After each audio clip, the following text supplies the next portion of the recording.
Is up, Alpha Squadron? Squid Game, third season, as per promised. Gotta do my traditional review or whatever. Spoiler warning, of course. This season, it's an interesting one. Probably the least I have to say about the season. Probably because it's the shortest.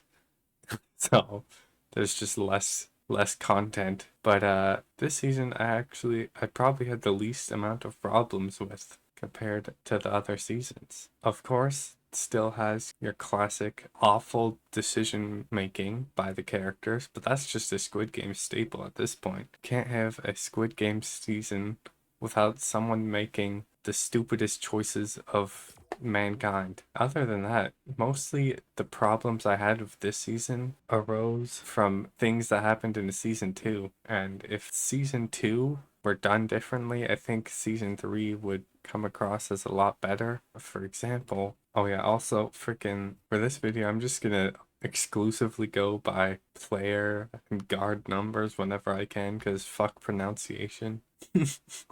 Yeah, in season 2 it ends off with the big showdown.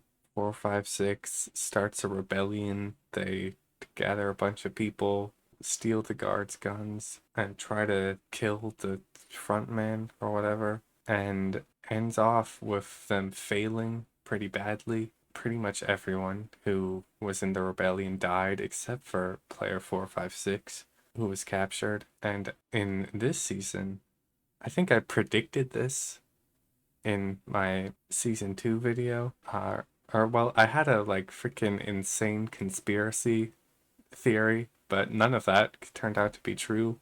They probably saw my video and they were originally going to do exactly what I said, but they saw my video and were like, oh no, he guessed it. We gotta change it all now. But I think I actually said what they're probably going to do is just put 456 back in the games, and that's exactly what they did. The most boring option.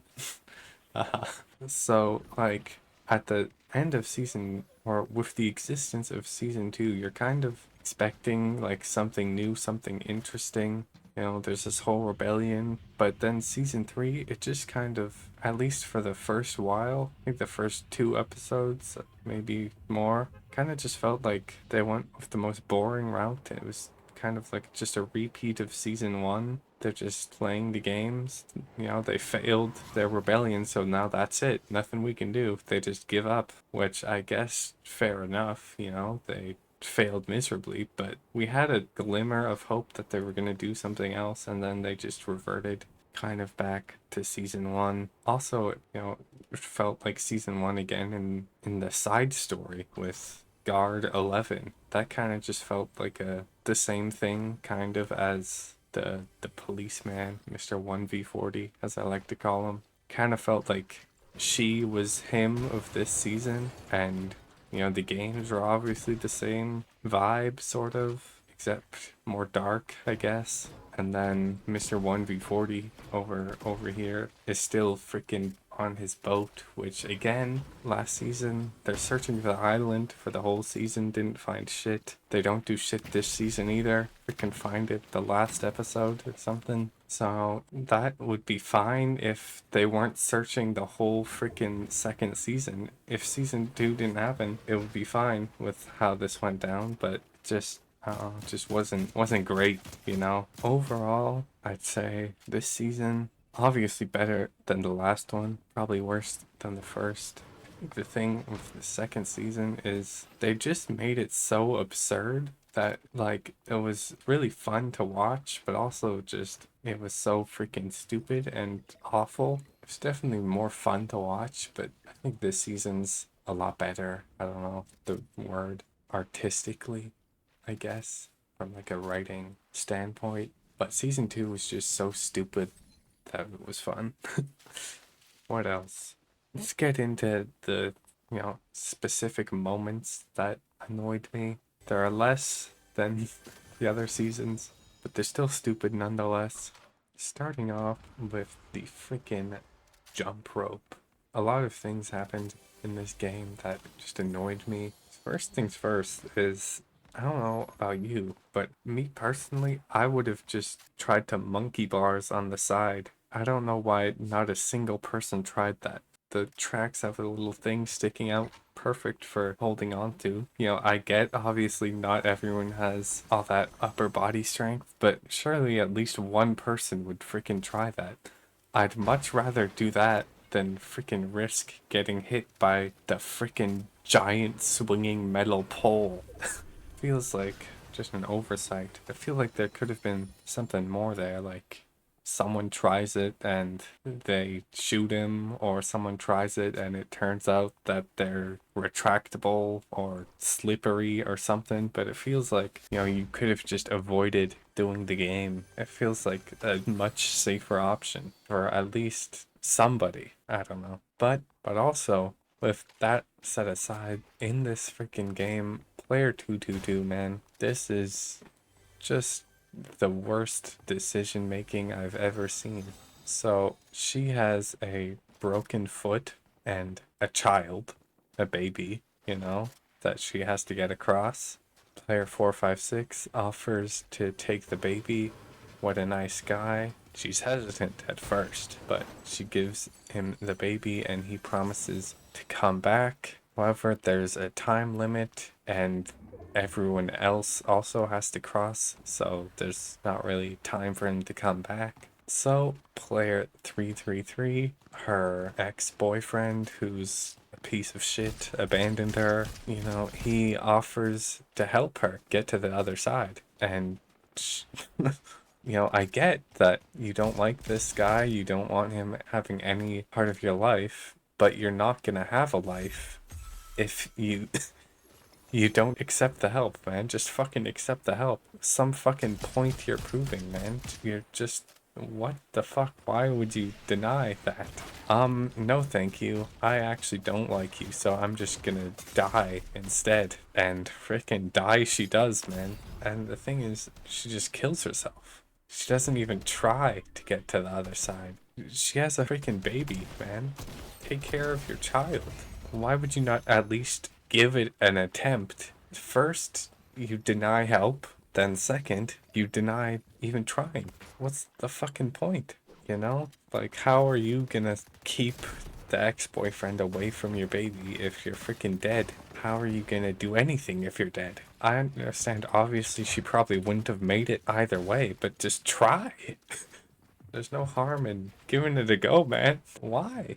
I don't get it, man. So after this, player 456 is essentially on his own with the baby because everyone else are idiots who just want to continue the game no matter what. They'll always vote, ah yes, let me continue to risk my life for monetary gain, when they could have easily had freaking millions of dollars if they just stopped. But anyways, the front man requests that you get to talk to player 456, and he essentially tells player 456 that in the next game, everyone's going to team up against him and kill him and the baby. And he gives him a knife so that he can, if he so chooses, kill all the other players in their sleep so that him and the baby live. Now, there's a moment here where player 456 has the knife and is about to stab the front man, who, by the way, has revealed that he was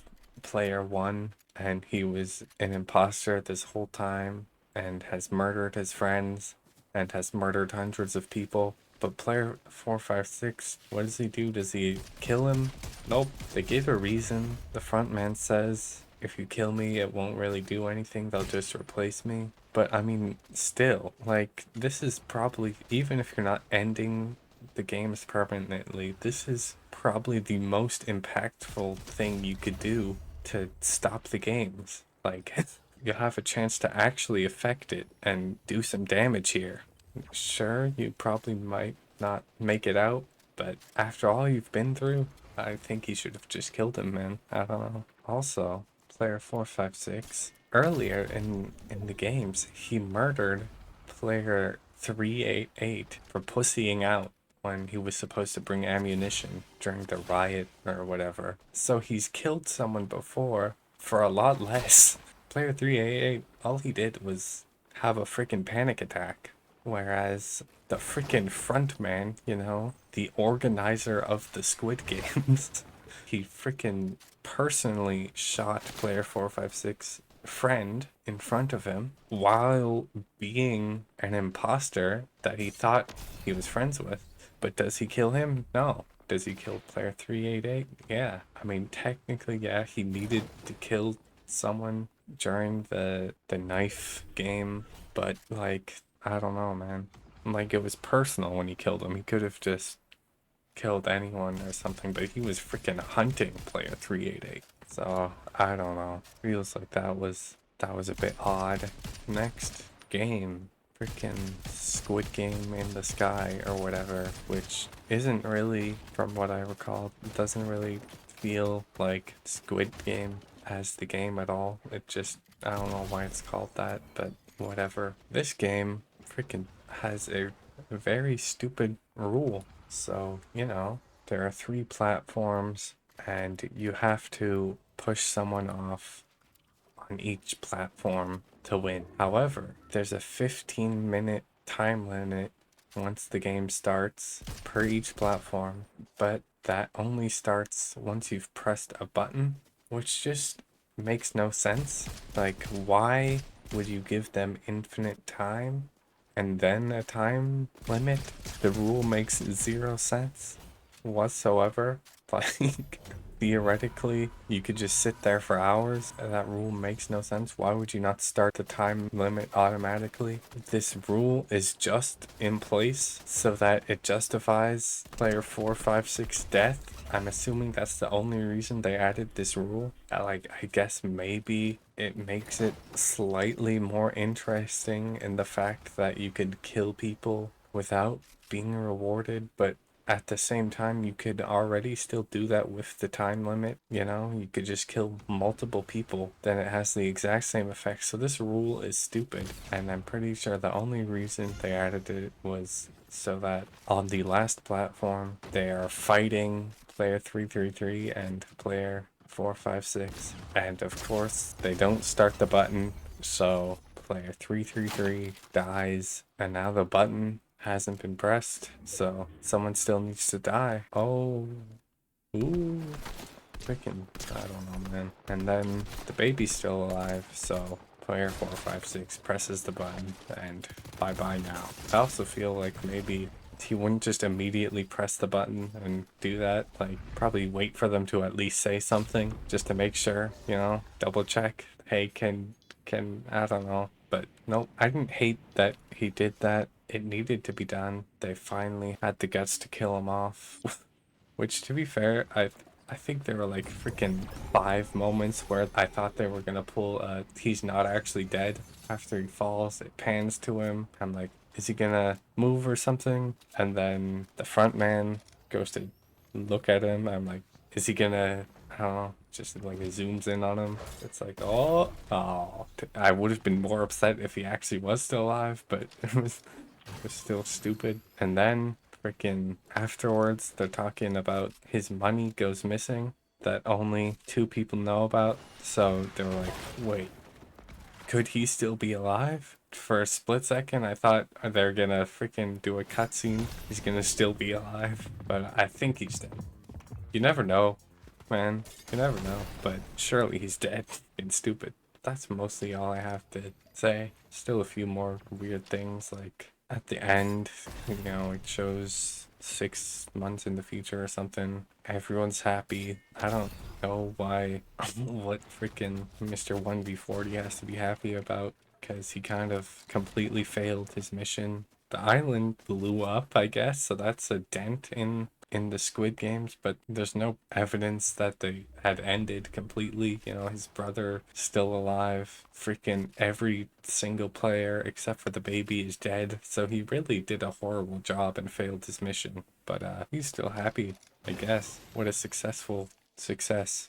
Also, I forgot to mention this earlier, but as a part of the season 3's problems being from season 2, the whole freaking boat thing, the whole like player 456 doing a whole training arc, hiring a whole bunch of, I don't know, they were people with military experience or something. Hires all of these people, they're on the boat, not player 456, of course, but they're on the boat searching. Then they just all die. Like in season 3, freaking only 2 of the people on the boats live, which is Mr. 1v40 and some random guy. So that's great. And I guess the guy who wasn't the boat at the time. So like season 3, you're expecting them to do something, but they just die. I also think maybe they had these characters from season 2, but they didn't want them to actually find the island. So they just kind of killed them off. And if season 2 hadn't been the way it was, then these characters wouldn't exist in the first place. So again, I think the origin of that problem is season 2. I don't know if like the writers or whatever were different in these seasons. I'm assuming not. So it was probably supposed to be like this from the start, but I don't know, it just is stupid. But that's about it. Freaking they teased that there's an American Squid Game. So if that happens, that'll be something, I guess. I don't freaking know, man. Of course, I've got to milk it. I don't know if I'm gonna keep making these videos. I think I might drop out of the race here. I'm fucking I'm tired. I've only made 3 because there's only been 3 seasons, and it's very infrequent that I have to do this, but I don't know. It's not that fun. So this may be the last time you see me review Squid Games. And if that's the case, bye bye now. Forever. When it comes to Squid Game reviews. Bye bye now.